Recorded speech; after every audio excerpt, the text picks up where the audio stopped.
നിങ്ങളുടെ favourite shows ഇനി ഒരിക്കലും മിസ്സാവില്ല. ഇപ്പോൾ C5 കാണും നിങ്ങളുടെ ഫേവറേറ്റ് ഷോസ് തികച്ചും സൗജന്യമായി.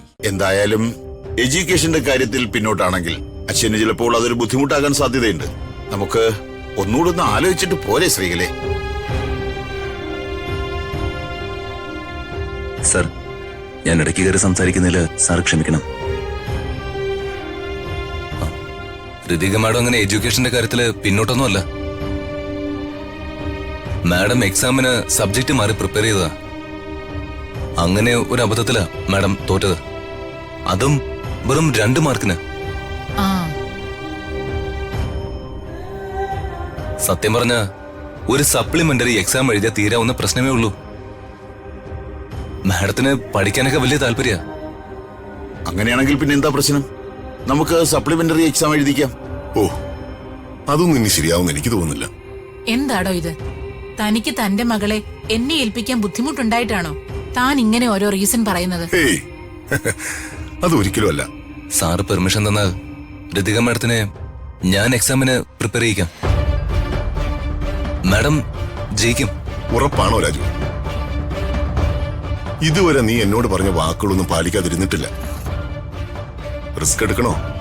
ഒരു റിസ്കും ഇല്ല സാർ. മാഡത്തിന് ട്യൂഷൻ എടുക്കാൻ സാർ എനിക്ക് പെർമിഷൻ തന്നാൽ മതി. ഞാൻ മാഡത്തിന് കാര്യങ്ങൾ പറഞ്ഞ് മനസ്സിലായിക്കോളാം. ശ്രീകല മാഡം, ഋതിക മാഡം എക്സാമിന് ജയിക്കും. ഇതെന്റെ വാക്കാ. ശരി. ഹോ, അങ്ങനെ നീ സമ്മതം മൂളിയല്ലോ. നിന്റെ സ്വഭാവത്തിന് ഒരു മാറ്റവും ഇല്ലല്ലോടോ. അപ്പോ പെണ്ണ് കാണൽ ചടങ്ങ് കഴിഞ്ഞു. അതെ, അശ്വിനെ ഋതുമോൾക്ക് ഇഷ്ടാവും. അവനും ഋതുമോളും ഒന്നിച്ചു നിന്നാ അവരായിരിക്കും ദ പെർഫെക്റ്റ് കപ്പിൾ.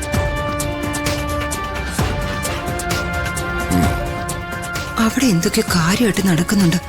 എന്തായിരിക്കും? അപ്പോ വർമ്മയ്ക്ക് സന്തോഷമാണല്ലോ അല്ലേ?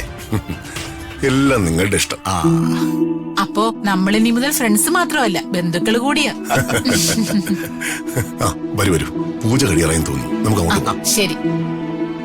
വാ പരമം, നടക്കാം.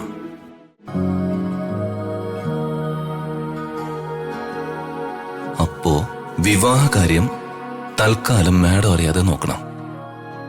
അതറിഞ്ഞ മാഡം പരീക്ഷയിൽ തോക്കാനേ ശ്രമിക്കൂ. പ്രതാപ, എന്തിനാ ശ്രീകല വന്നത്? എന്താ നിങ്ങൾ സംസാരിച്ചത്? അല്ല, പൂജയിൽ പങ്കെടുക്കാൻ വന്നിട്ട് അവര് നിന്നോട് സംസാരിക്കായിരുന്നല്ലോ. അത് ചേച്ചി, അവര് എന്നോടൊരു ആഗ്രഹം പറഞ്ഞു. ചേച്ചിയോടൊന്നും ചോദിക്കാതെ, അല്ല ചേച്ചിയോടൊന്നും ആലോചിക്കാതെ എനിക്ക് അവർക്കൊരു വാക്ക് കൊടുക്കേണ്ടി വന്നു. ചേച്ചിക്ക് എന്നോട് പിണക്കം തോന്നരുത്. വാക്കോ? എന്ത് വാക്ക്? അത് പിന്നെ അവരുടെ മകൻ അശ്വിന് ഋതികയെ വിവാഹം കഴിച്ചു കൊടുക്കാമെന്ന് ഞാൻ വാക്ക് കൊടുത്തു.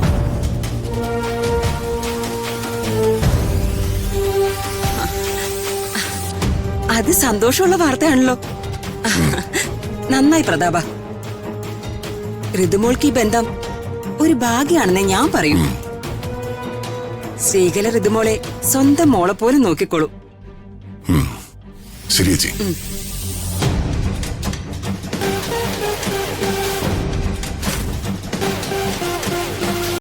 ഡൗൺലോഡ് ചെയ്യൂ C5 ആപ്പ്. കാണൂ എല്ലാ എപ്പിസോഡുകളും സൗജന്യമായി.